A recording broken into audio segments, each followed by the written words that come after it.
Hey guys, Josh here, and like many of you watching this channel, Harvest Moon, now known as Story of Seasons, is my favorite video game series. So naturally, I've always been curious about the other games from its creator, Yasuhiro Wada, and today we're going to have a look at some of those together to see if they're fun, if they're worth playing, and if they are in any way similar to Harvest Moon. Before I do that, however, we need some context. Let's briefly go over the history leading up to the games we're going to talk about.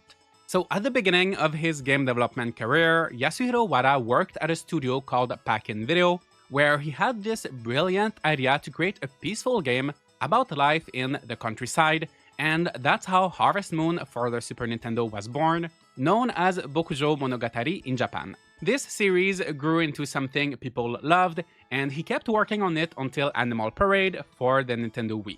As time passed, the studio went through multiple mergers and acquisitions, and by 2008, Yasuhiro Wada was Chief Commercial Officer at Marvelous Entertainment, the company who's now known as Marvelous and still behind the franchise to this day. But looking for something different, he quit, and along with former colleague Tomio Kanazawa, in 2011, they co-founded a new game studio called Toybox.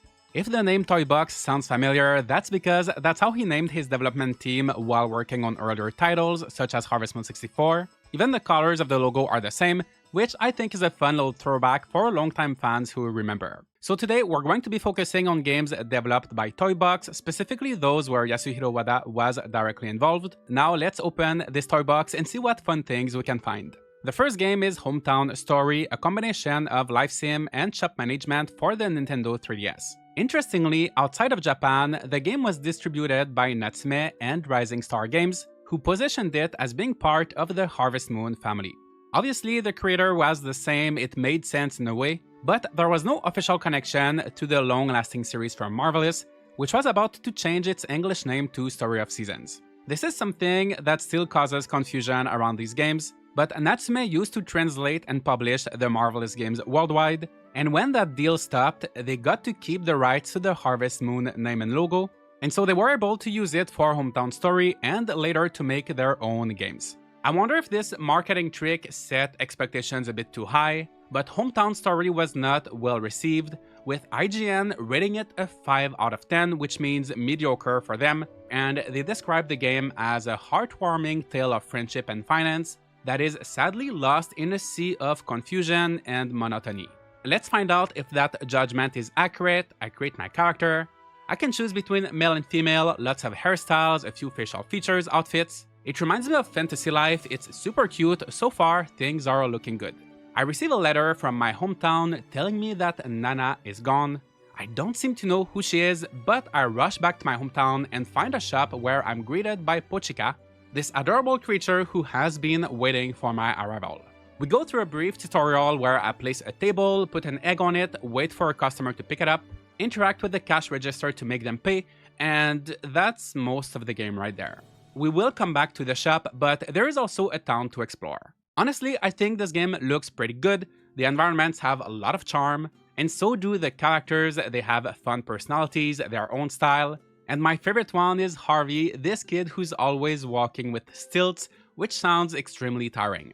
One thing I know for sure is tiring is the camera. I don't know if you've played the Shinchan summer vacation games, but it's a similar mechanic where the camera is set at specific angles depending on where you are. This is a double-edged sword because sometimes it gives you the perfect view of a beautiful scenery. Other times you're just trying to get somewhere and you're struggling to control your character because the camera keeps going back and forth between different positions. It also doesn't help that the world is quite big, easy to get lost in despite there being a map, but it's nothing you can't get used to. As I explore, I can forage for a few materials and ingredients to sell at my shop. There is a restaurant where I can buy food or make my own by using ingredients, again to sell at my shop.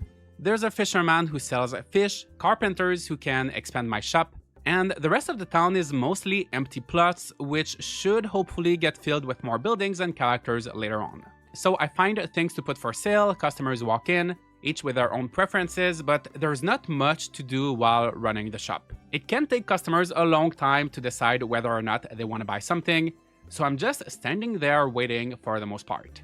There's no way to haggle or convince customers, it's one button to check them out, then choosing another item to fill the shelf. One thing I can do is modify the prices, and at first I have fun trying to maximize my profits, but then I realize that it resets to the default price every time I restock something, which makes the fun fade away very quickly. Something else that gets annoying fast is the music. Initially, it's very catchy and fun, have a listen.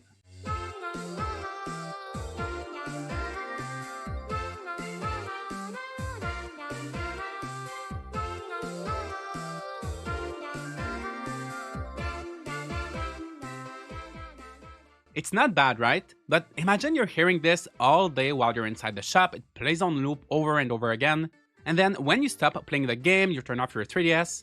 Believe me, it's gonna be stuck in your head, you won't be able to get away from it for the rest of the day. At 2 p.m. each day, there is this guy who stops by to sell rare items such as cooking ingredients, wood to expand the shop, and other things that customers might be interested in. For example, my friend Harvey here is looking for a toy robot so that we can go on an expedition together.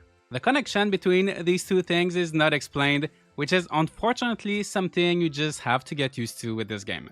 I managed to buy the robot from the traveling merchant, and I put it on one of my shelves for Harvey to hopefully come and buy it. While I'm waiting for him, every day I run the shop, I unlock a new wallpaper to customize things a little bit. I try to see what sells, what doesn't. Luckily, I can go out while the shop is open, customers will wait for my return to pay, which gives me a little break from the music from time to time, but that's pretty much my routine. I'm doing the same thing every day, just waiting for something to happen. Eventually, I give up and decide to remove the toy robot from the shelf, and guess what? The following day, Harvey finally invites me to go on our expedition. That is where the main problem lies with this game. In order to progress, characters will ask you for certain things, but sometimes you need to have that item for sale in your shop. Other times, you need to keep it in your inventory. There might be other prerequisites as well, you never really know, and there's no journal or quest log. So if you're like me and you take a 6-month break before returning to the game, you'll have absolutely no clue what you're doing. So I finally go on the expedition with Harvey and I unlock a new area to explore, this labyrinth-looking forest where there really isn't much to see or do, except for Harvey's secret fort with what is possibly a toy box, and the toy robot he took from me.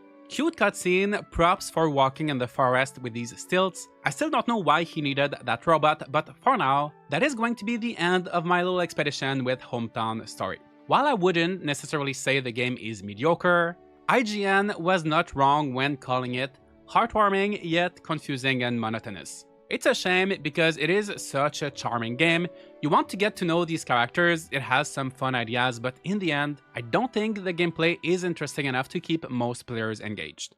Now, as you know, every good toy box needs a few dinosaurs, so that's when our next game comes in, Birthdays the Beginning for Steam and PlayStation 4. And it's also on Switch under the name Happy Birthdays, but I'm playing it on Steam for this video. This is a sandbox where your goal is to build a cube-shaped world into a suitable ecosystem for diverse life forms to appear, from planktons to dinosaurs. It has mixed reviews on Steam, with one user saying the game is a fishbowl maker. They explain it by saying you put down terrain, you fill it with water which changes the temperature and moisture. This determines what fish you get, and once you've done that, you can watch an unchanging world. You have fun up until that last step. Every creature in the game is a representation of a number under the hood. It walks around and makes noise, but it doesn't actually do anything. Spoiler, this guy is 100% right, this encapsulates everything this game is, but I still want to experience it with you to paint a clearer picture. So I'm this red alien who's lost, trying to find his way home.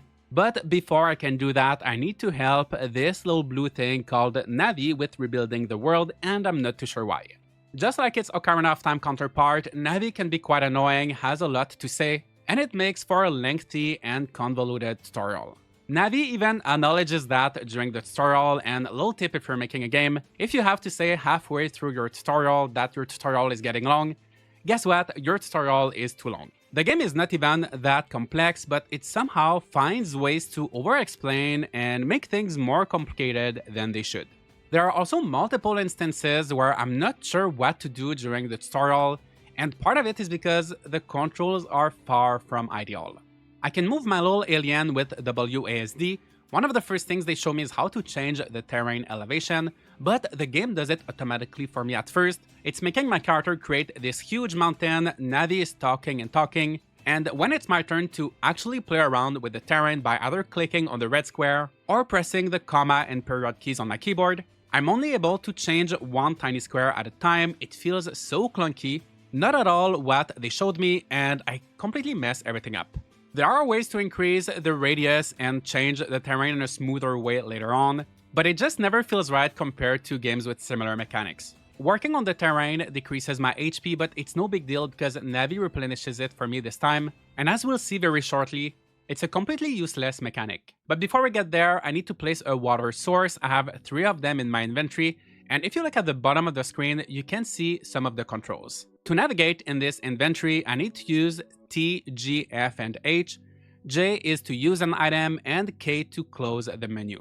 So I'm constantly switching between WASD and TGFH. A bit cumbersome. I try to use the mouse, and you can kind of use the mouse, but it doesn't show the description of whatever you're hovering over. There's no confirmation whatsoever when you click, so I placed down this Prini plushie by accident. If you don't know what a Prini is, it's this penguin character from the Disgaea series, amazing series. This game has the same publisher, Nipponichi Software. That's a nice cameo or Easter egg.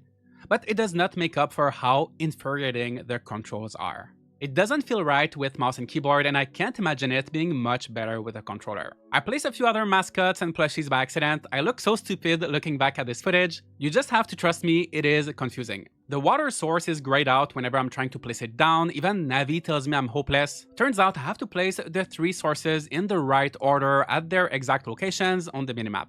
I eventually figured that out, then I put a primordial drop to generate water, and a broth of life to generate life. Once that's done, I press I to go into macro mode, X to unfreeze time, which slowly heals my HP, and phytoplanktons start appearing in this menu. Right now there's 420 of them. When there's a new life form, they call that a birthday, hence the name of the game. I can also press C to fast forward. As you can see, they're not reusing any of the keys, every action has a different one. And fast forwarding makes life forms appear faster. I'm now almost at 300,000 phytoplanktons, and zooplanktons are appearing as well. But the thing is, now fast forwarding is consuming my HP. Again, no problem because I can go back to the regular speed and it fills back up. I might be missing something, but I don't get what the point of HP is in this game. It depletes when I build or fast forward, but I can then replenish it at any time without any sort of penalty. There are even items like health potions, and as you progress and level up, your maximum HP increases, but I simply don't see the point. None of it feels like it matters. Who knows, this might make more sense later, but right now I feel like you could remove this whole feature and it wouldn't change anything to the experience. It's just a number that goes up and down without consequences or rewards. Meaningless numbers going up and down are most of what Birthdays the Beginning is. By the way, I'm still in the Star Hall right now and there's absolutely no words that can convey properly just how much Navi is talking. Anyway, right here I can see the temperature of my cube, and this is determined by elevation. So if you dig more oceans, it will be warmer. If you create more mountains, it will be cooler. And you have to find the right balance between these two. Each life form has specific requirements, mostly linked to temperature, but also to what other species are already here, as there is some sort of food chain going on. So Navi gives me a quest with requirements for one life form. I play around with the elevation to get the right temperature. I fast forward until the life form appears. I can then find them in the world to log them into my journal, but that's pretty much all there is to it. The cycle repeats: change the terrain, fast forward, find a new creature. A big chunk of my time is spent looking at these numbers changing. I can play around with the environment to prevent some of them from going extinct, but most of it feels like it doesn't really matter. Now you might be thinking, Josh, maybe this type of game is just not made for you, but that's not it. Last year, I played a game called Horticulture, which had a very similar concept. You create environments and you try to get everything just right for different critters to appear. The difference is, in Horticulture, first of all, the numbers are much smaller, so it's easier to keep track of what's happening. Everything feels more impactful, and there's also more than just temperature. You have things like foliage, shadows, flowers to consider that can all influence the environment. Plus, you're constantly being rewarded with new items and abilities. It's a fun gameplay loop that makes sense. Here, the management side of things is severely lacking, and also when it comes to being creative and trying to build a nice world, it is frustrating because of the controls that are the furthest from intuitive. It is unfortunate, but that reviewer with the fishbowl analogy was right. It's a cube instead of a bowl, but you get the water to the right temperature, you watch the fish multiply, and that's it. While I appreciate the idea, it has been executed better by other games. I'm tossing this one at the bottom of the toy box, and let's hope our next find is more enjoyable. So here is Little Dragon's Café for Switch, PlayStation 4, and Steam. I have it on Switch, and this is a game where you get to run a cafe, gather ingredients, and care for a dragon. It got a 6.4 on IGN, which means an okay rating, and reviews on Steam are mixed, with one person calling it one of the most boring games ever. Walk around, walk around, walk around, find a recipe, cook, see story, repeat. That sounds quite similar to Hometown Story, but there's been 5 years between these two games. Let's see if mistakes have been learned from. There is no character creation this time around. We're already maybe 1 point behind Hometown Story if that's important to you. But I get to play as one of these two siblings, and the other one will be there to help me. I pick the boy, there's a loading screen, I see a flyover of the island with different biomes and creatures, another loading screen, a shot of the cafe we live in, a third loading screen. Alright, now I'm here with my sister, who tells me we should head downstairs to see our mom. And another loading screen. I can now move my character, I go to the elevator. Guess what? Loading screen. Mom asks us to get eggs for breakfast, loading screen. I walk outside, a different loading screen. It's not just loading, I'm actually changing into my outdoors clothes. Nice touch. I pick up the eggs from the bird, go back in, loading screen, put them in the storage for my mom, loading screen, cutscene, loading screen. Now I have to serve customers. I don't know if you noticed, but this game has its fair share of loading screens. They're not too long, maybe 5 seconds on average, sometimes a bit more. They didn't bother me too much, but they are very frequent and they do add up, especially at the beginning of the game when there's more cutscenes. So I interact with the customer to take the order, and my mom challenges me to make a sunny side up all by myself for the customer. Cooking is simple, select a recipe, the ingredients, and complete the rhythm minigame. Don't judge me, I missed the first note, I was not using the right buttons. But it's quite an easy minigame. Some recipes use different tracks and get slightly longer, but you will be able to get through them even if you're not good at rhythm games or if you don't like them. And if you do like rhythm games, it won't be enough to scratch that itch. So here's my sunny side up, looking pretty tasty. I serve it to the customer. The game is serving me a loading screen. You're serving me a like on this video if you want. I bring the dirty dishes to the sink, and now mom is asking my sister and I to go get some vegetables. I'm noticing that whenever our mom is giving us chores, it's actually just directed at me. My sister is there for the dialogue since my character is silent, but she's not leaving the cafe or doing much work. Before I go out, I gotta say they did an amazing job with the art style.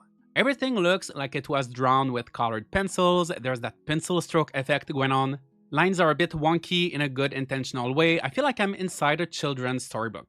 Outside, however, it's more like, you know those books where you have to flip the pages quickly and it creates an animation? It's like that, but you're struggling to turn the pages, some are getting stuck, you flip 3 to 4 pages together by accident, and the end result is not that smooth. In other words, the game is not running well on the Switch, and I don't think they meant to push the book concept this far. If you can get this game for PC, that might be a better choice. Now that we're outside, how you gather ingredients is quite interesting. Instead of finding, let's say, an onion or a carrot, you have these bushes, they all look the same, but they give random vegetables. These flowers give things like sugar, rice, and wheat. Trees give different fruits. These fishing spots, fish obviously. Everything is super simple. There is a garden as well, but you never get to choose what to grow, it just gives you a little bit of everything. After my foraging, I return home, but mom is not looking very well. She says she's simply getting tired, asks us what we want for breakfast tomorrow, I request some vegetables, and we all go to bed. The next day, mom is not in the kitchen, something's wrong, who's gonna make my breakfast? We check her room. Luckily, she is still breathing, but she's not waking up. I'm very worried, then this tiny old man with one leg, maybe, I'm not too sure, he appears and reveals that my mom is half human, half dragon, and that her blood is no longer sinking. How does any of that work? Does that mean I'm quarter dragon? Am I gonna have the same problem later on? Who's my dad? Is he my dad? He gives us this dragon egg. Is that my sibling inside the egg? I wish I had answers, but I don't. I make us all a very nice breakfast. My sister takes credit for it. We eat, then the egg hatches and this green dragon that I named Kiwi appears. I can feed him different food to change his color over time. but since I already named him Kiwi, I will do my best to keep him green. Not only will I have to care for Kiwi from now on, but I also have a cafe to run. We might be in the middle of nowhere, there's no village or anything like that in this game, but somehow customers are showing up every day. I managed to convert some of them into staff. There's Billy, this musician who never wants to work, Ipanema, who gets furious at him all the time, and this flamboyant chef, Lucola. Together, they can somewhat run the cafe. I just need to set the menu, make sure we have enough ingredients, help them during rush hour, and make sure they don't slack. It is a bit more work than managing the shop in Hometown Story, but it's still a bit too shallow for my liking, without much need for planning or being efficient. But what I think is more interesting than the gameplay here is the story. Not only am I working with this colorful cast of characters, but the Little Dragon's Cafe is also an inn where guests will stop by and stay for a while. First is Poncho, this little kid who claims to be a strong warrior, but in reality, he spends most of his time crying, having stomach aches, and being annoyed that no one perceives him as the strong, amazing warrior that he is, or pretends to be. I'm trying to find a way to help him, and now that I have Kiwi with me, I can send him into these nests to get some bacon. I find crates with recipe fragments, there are 100 recipes to learn, and gradually the world opens up, giving me access to new ingredients.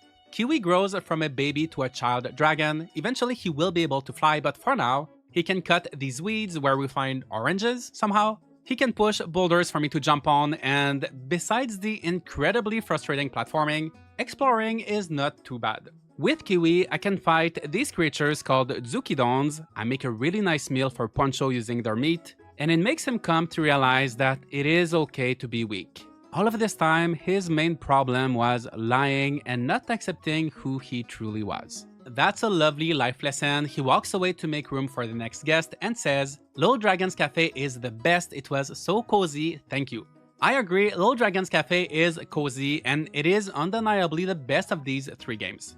In many ways, it's almost a Hometown Story 2, where yes, there is a bit of running a shop, gathering materials, but the most interesting is the story and its characters. For sure, it is a flawed game, but it has fun ideas, like getting to raise a dragon, and if it had more budget and was more fleshed out, it could have been truly amazing. Before we close the toy box, there's one last game catching my eye. I want to very quickly mention Natsumon 20th Century Summer Kid for Switch and Steam, developed by Toybox in collaboration with Millennium Kitchen. This one is a bit different as it was co-developed and it's part of the Boku no Natsuyasumi series, so not something completely brand new, but still worth talking about briefly. It has very positive reviews on Steam, and like this guy with the Pioneers of Aleftown profile picture says, it's a pleasant game to chill out with, reminds me a little of my childhood wandering through the bush, climbing trees and such. It's kind of a vague review, but if I can give some points to Toybox, all of their games do such a great job at giving you that childlike wonder, they make you feel nostalgic, bring you back to a time when you didn't have to worry as much, and everything from the art to the story is fun and peaceful. So far, all of the games nailed the atmosphere, really matching the Toybox concept, but failing to implement enough challenge, rewards, or complexity in their gameplay. When I played Harvest Moon as a kid, yes, it was cute and peaceful if we don't count the typhoons killing all of my chickens, but there was also enough substance to make it so I can still enjoy the series today as an adult. There was a good balance between all of these things, and I feel like this new game, Natsumon, is reaching that balance again. You play as a kid spending his summer vacation in this small Japanese village.